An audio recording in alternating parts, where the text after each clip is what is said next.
Assalamualaikum warahmatullahi wabarakatuh. Salam sejahtera untuk kita semua. Apa kabarnya, teman-teman? Mahasiswa, mahasiswi dari Setia Dharma Bumi Putra. Kita berjumpa kembali di mata kuliah kompensasi dan pemeliharaan SDM di pertemuan keempat. Tidak terasa kita sudah memasuki pertemuan yang keempat. Mudah-mudahan Allah Subhanahu wa Ta'ala, Tuhan yang Maha Esa, memberikan kita keberkahan, kesehatan, sehingga kita bisa menyelesaikan mata kuliah ini dengan sukses dan lancar. Rekan-rekan semuanya, sebelum kita memulai proses belajar mengajar ini, baiknya sama-sama kita berdoa agar proses belajar mengajar ini berjalan dengan sukses dan lancar. Berdoa menurut keyakinan dan kepercayaan masing-masing. Berdoa dimulai.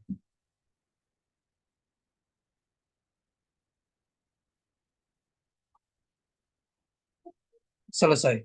Rekan-rekan semuanya, di pertemuan yang keempat ini kita akan membahas materi yang sangat menarik sekali. Mohon izin saya share materinya.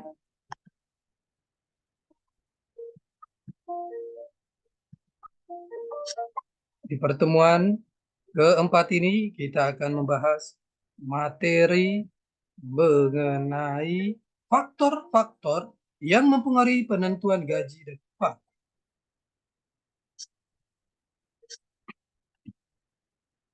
Faktor-faktor yang mempengaruhi penentuan gaji dan upah. Gaji dan upah bagian dari kompensasi. Kompensasi adalah keseluruhan balas jasa yang diterima oleh pegawai sebagai akibat dari pelaksanaan pekerjaan di organisasi dalam bentuk uang atau lainnya, seperti gaji, upah, bonus, insentif, tunjangan, kesehatan, hari raya, uang makan, uang cuti, dan lain-lain. Tujuan kompensasi yaitu untuk menarik pegawai yang berkualitas, membangun komitmen karyawan, mendorong peningkatan pengetahuan dan keterampilan dalam upaya meningkatkan kompetensi organisasi secara keseluruhan.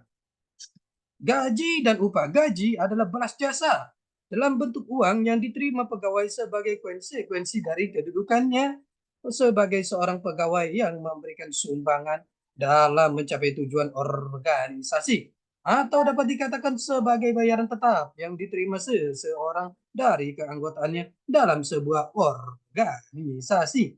Upah kata lain dari gaji yang ditujukan pada pegawai tertentu, biasanya pada pegawai bagian operasi. Langkah-langkah penentuan gaji dan upah. 1. Menganalisis jabatan atau tugas. 2. Mengevaluasi jabatan. 3. Melakukan survei gaji dan upah. 4. Menentukan tingkat gaji. 1. Analisis jabatan atau tugas. Analisis jabatan merupakan kegiatan untuk mencari informasi tentang tugas-tugas yang dilakukan dan persyaratan yang diperlukan dalam melaksanakan tugas tersebut, berhasil untuk mengembangkan uraian tugas, spesifikasi tugas, dan standar unjuk kerja. 2. Evaluasi jabatan atau tugas. Evaluasi jabatan adalah proses sistematis untuk menentukan nilai relatif dari suatu pekerjaan dengan pekerjaan lain. Metode dalam penilaian pekerjaan. A. Metode pemeringkatan job ranking. B. Metode pengelompokan job grading. C. Metode perbandingan faktor-faktor. D. Metode penentuan poin atau point system. A. Metode pemeringkatan atau job ranking. Metode pemeringkatan adalah menilai tingkat kepentingan secara umum dari suatu pekerjaan dibandingkan dengan yang lain, atau mengurutkan pekerjaan menurut tingkat kepentingannya. Dengan mempelajari informasi analisis jabatan, yaitu job description, job specification, dan job performance standar. Kemudian secara subjektif, pekerjaan mana yang lebih penting diurutkan dibandingkan dengan yang lain. Langkah-langkah metode pemeringkatan. 1. Mendapatkan informasi jabatan. 2. Menentukan jabatan-jabatan tertentu yang akan nilai. 3. Menentukan faktor-faktor yang dikompensasi. 4. Memeringkatkan jabatan satu dan yang lain, yaitu mengurutkan pekerjaan dari yang terpenting hingga kurang penting. Tabel 1 peringkat jabatan, peringkat jumlah gaji kepala bengkel 300.000, supervisor 250.000, masinis 200.000, sekretaris 150.000, keamanan 100.000. Ini adalah contoh peringkat jabatan. B. Metode pengelompokan atau job grading. Metode pengelompokan adalah menetapkan suatu pekerjaan dalam kategori tertentu atau klasifikasi atau kelompok. Kelompok-kelompok itu disebut kelas jika berisi jabatan yang sama dan disebut tingkatan jika berisi pekerjaan yang berbeda tetapi mempunyai kesulitan yang sama. Langkah-langkah metode pengelompokan. 1. Mengembangkan kelas dengan membuat uraian tingkatan berdasarkan faktor-faktor yang dapat dikompensasi seperti kesulitan pekerjaan, hubungan dengan orang lain, pengalaman, pendidikan, latihan, tanggung jawab, dan lain-lain. 2. Berdasarkan faktor-faktor di atas dibuat tingkatan. 3. Mengelompokkan jabatan yang sesuai dengan klasifikasi atau tingkatan yang sudah ditentukan. 4. Menentukan besarnya gaji. Tabel 2 uraian tingkatan jabatan.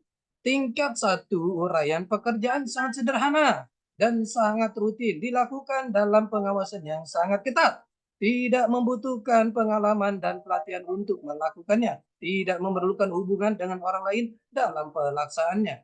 2. Pekerjaan sederhana dan rutin dilakukan dalam pengawasan yang ketat. Membutuhkan sedikit latihan dan pengalaman untuk dapat melakukan dengan baik, memerlukan sedikit hubungan dengan orang lain dalam pelaksanaannya. 3. Pekerjaan sederhana dengan sedikit variasi di dalam dilakukan dalam bentuk pengawasan umum, membutuhkan latihan, pengalaman, dan tingkat pendidikan menengah untuk melakukannya. Mengawasi sedikit bawahan, memiliki sedikit tanggung jawab, membutuhkan inisiatif, memerlukan hubungan dengan orang dalam pelaksanaan tugas. Tingkat 4, pekerjaan cukup kompleks dan cukup variasi. Dilakukan dalam pengawasan umum, mengawasi pekerjaan orang lain, memerlukan tingkat pendidikan tinggi, latihan, dan pengalaman, memiliki cukup tanggung jawab, membutuhkan cukup inisiatif, memerlukan hubungan yang cukup banyak dengan orang lain dalam pelaksanaan tugas. Tabel 2 uraian tingkatan jabatan, tingkat 5, pekerjaan kompleks dan bervariasi dilakukan dalam pengawasan umum, mengawasi cukup banyak pekerjaan orang lain, memerlukan tingkat pendidikan tinggi, pelatihan, dan pengalaman, memiliki banyak tanggung jawab, membutuhkan banyak inisiatif, memerlukan hubungan yang banyak dengan orang lain dalam pelaksanaan tugas. Tingkat 6, pekerjaan sangat kompleks dan sangat bervariasi, bekerja di bawah pengawasan umum, mengawasi dan mengkoordinir banyak pekerjaan, memerlukan pendidikan tinggi, pelatihan yang banyak, pengalaman yang banyak, memiliki tanggung jawab sangat besar, membutuhkan inisiatif dan kreativitas, melakukan banyak hubungan dengan pihak lain dalam pelaksanaan tugas. C. Metode perbandingan faktor. Metode perbandingan faktor adalah membandingkan beberapa faktor dalam pekerjaan yang dapat dikompensasi. Langkah-langkah metode perbandingan faktor. 1. Memperoleh informasi jabatan. 2. Menentukan faktor-faktor yang dapat dikompensasi. 3. Menentukan jabatan kunci. 4. Membuat peringkat jabatan kunci berdasarkan faktor-faktor yang dapat dikompensasi. 5. Mendistribusikan tarif upah untuk faktor-faktor yang dapat dikompensasi. 6. Menyajikan dalam sebuah bagan perbandingan. 7. Mengevaluasi pekerjaan lain. Tabel 3, perbandingan peringkat faktor, tanggung jawab, skill, tingkat usaha, lingkungan kerja. Kepala bengkel 1134, supervisor 2222, masinis 3311, sekretaris 4455, keamanan 5543. Tampil 4 contoh faktor yang dapat dinilai. Tanggung jawab skill tingkat usaha di lingkungan kerja jumlah kepala bengkel, supervisor, masinis, sekretaris, dan keamanan. Tabel 5 skala perbandingan jabatan. Kita lihat tanggung jawab skill tingkat usaha kondisi kerja. 300.000, 200.000, 100.000, 20.000. D. Metode penentuan poin atau poin sistem. Metode ini dilakukan dengan cara menentukan poin atau angka untuk faktor-faktor yang lebih rinci yang dapat dikompensasi. Misalnya, faktor tanggung jawab dipecah menjadi tanggung jawab kepada orang, peralatan dan bahan, dan lain-lain. Langkah-langkah metode penentuan poin. 1. Menentukan secara rinci faktor-faktor yang dapat dikompensasi. 2. Menentukan level atau tingkat faktor-faktor yang dikompensasi yang didasarkan pada pertimbangan setiap faktor yang dikompensasi berbeda di antara pekerjaan. 3. Menentukan poin untuk setiap faktor, yaitu berupa angka yang akan dicapai menentukan tingkat jabatan. Tabel 6 level dan poin dari setiap faktor yang dikompensasi. Faktor yang dikompensasi level 1, level 2, level 3, level 4. Tanggung jawab terhadap konsumen, peralatan, bahan, perbaikan, keamanan, skill, pendidikan, pengalaman, tingkat usaha, usaha fisik, usaha mental, kondisi kerja tidak menyenangkan, resiko bahaya. Tabel 7 gambaran tingkat tanggung jawab terhadap peralatan. Tingkat 1 karakteristik dan ukuran pegawai harus melaporkan kerusakan peralatan dan bahan kepada atasannya.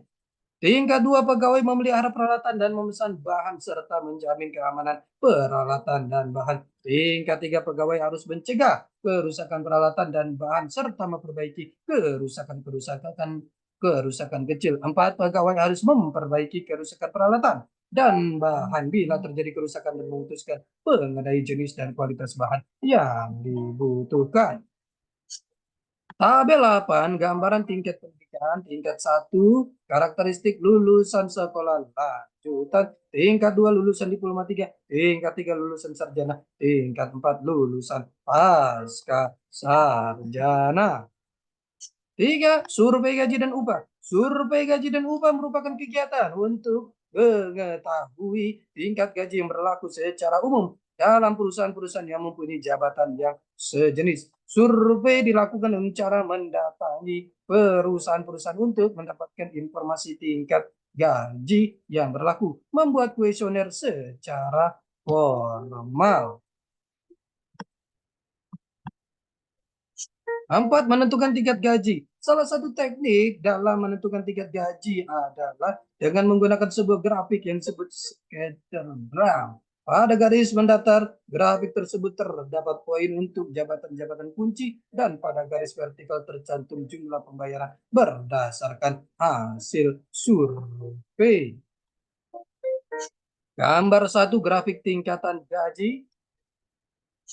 Tantangan dalam penentuan gaji, tingkat gaji yang lazim, serikat buruh, pemerintah, kebijakan dan strategi penggajian faktor internasional, nilai yang sebanding dan pembayaran yang sama, biaya dan produktivitas. Rekan-rekan semuanya, ini adalah pertemuan kita yang keempat. Kita akan berjumpa di pertemuan-pertemuan selanjutnya. Tetap semangat belajar untuk mencapai kesuksesan. Salam sehat selalu. Assalamualaikum warahmatullahi wabarakatuh.